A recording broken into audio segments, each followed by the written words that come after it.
Alright, what is up you guys? I'm here with the Backlash pay-per-view DVD ranking. We actually have some nice covers in this ranking. Not really many of them were too bad.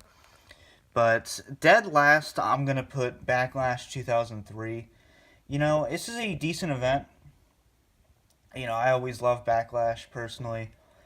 But I feel like this cover was so lazy. I think they could have made this a little more epic. Because The Rock and Goldberg that's a pretty big match in 2003. It was a big deal.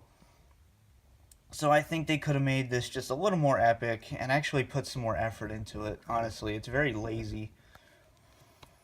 Next up, we have 2018. This one really bothers me because it feels like a bragging rights or even like one of the recent Survivor Series events. It feels like a Raw versus SmackDown event. Nothing about this says Backlash. It really doesn't. You even have the Raw and SmackDown logos on it. And that's to promote both brands being on the same show, obviously. But it comes off as really lazy and just overall, it's a bad cover for, honestly, a bad event. Next up, we have Backlash 2017. It's hard to rank these double features. It really is, because obviously it's only half of it. I think this is a good cover. Every cover from here on, I think, is a good cover. That's how good these Backlash covers are. I think it's good. I'm just focusing, obviously, on the Nakamura poster artwork. It's just hard to rank these double features. But, they use pretty cool poster artwork for Nakamura's pay-per-view debut. So, overall, I think it's a good cover. Next up, we have Backlash 2002. This is another pretty cool one. The camera really doesn't get the right color, but it has this really cool glow to it. It has a really cool quote, "One man's journey to stand alone." It's just a really badass cover. I know a lot of people not a fan of Triple H, but I do think this is a really cool cover. Another Triple H one we have, which is really cool. It's really creative. You have his, almost like a shadow skeleton. And it's just really cool. It's very clear. It's very, just a really slick cover. I think it's really creative, too. Even the disc artwork's really cool. Check that out. And next up, we have 2009. Another really cool cover. Very detailed, very cool color palette. I like how they have it on the side there, the logo. And Randy Orton, this was a great time to be a Randy Orton fan, 2009. So, you have these little, you have the branches, the roots, you have the roots coming out of the logo. I think it's creative and really cool. Next up, we have 2008. This is a really badass cover. I mean, it's Undertaker with a scythe.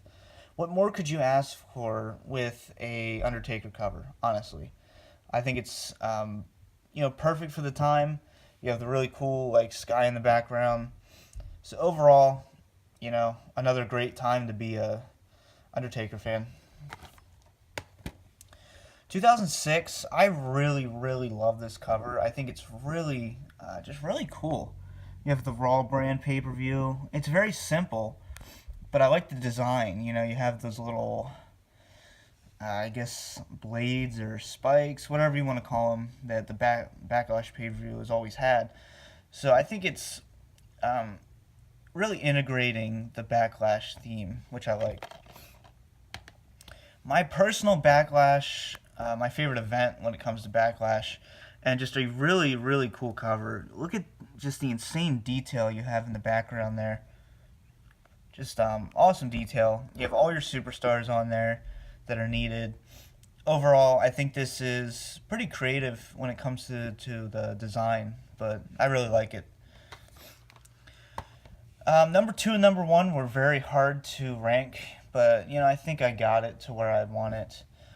2005, we have the really cool Triple H in the spotlight. I don't know what's with Triple H and Backlash covers, but I mean, they're not bad. So I think this is really cool. You have his eye in there. He has part of his face from the spotlight resonating on it, and then you have a really cool shot of him in the spotlight. I just think that's really, really cool.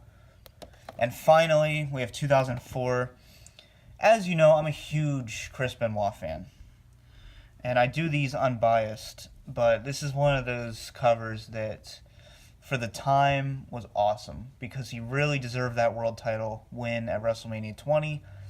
And this really showed, what he was capable of. He had two great triple threat matches from WrestleMania 20 and then Backlash here. And I just think this cover tells a story. I always thought him and Eddie Guerrero were two of the most deserving world champions at this time period in the Ruthless Aggression era. And this is the perfect cover for his title win. And, this cover tells a story. He really deserved that title win. Say what you want about Benoit, he was one of the greatest of all time. But that does it for the Backlash pay-per-view ranking. Let me know your thoughts. And for now, this has been the DVD Freak. Peace out.